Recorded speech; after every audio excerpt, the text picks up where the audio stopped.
This is a short video on using the TIDWIT Ecosystem Content Management app, also known as the ECM app.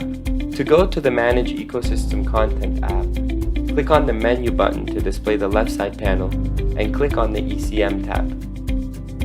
You will see a list of all the libraries in your node.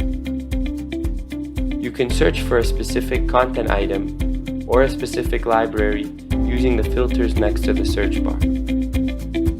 You can filter by asset and syndication type, status, publisher, language, publish date, creation date, and retire date.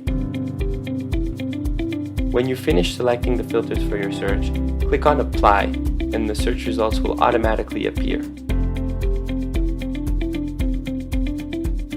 From the ECM homepage, if you go to the Content Navigation section on the left bar, you can also choose to navigate the libraries in tree view mode.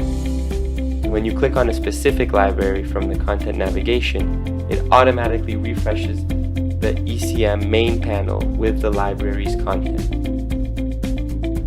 From the Content Navigation panel, you can also add a new library inside the selected one by clicking on the plus icon, or you can edit the current library by clicking on the edit icon.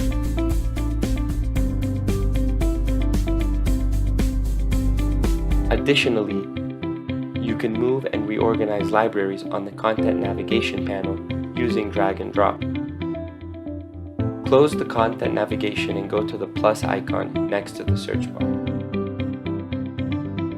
There, you can add and edit libraries, content items, learning paths, bundles, and more. To bulk edit content, select multiple items of the same type like content item. Go to the menu button next to the plus icon and click on Edit Selected Items. A pop-up window will appear. There, you will see all the information you can bulk edit. After making the desired changes, click on Proceed and close the window.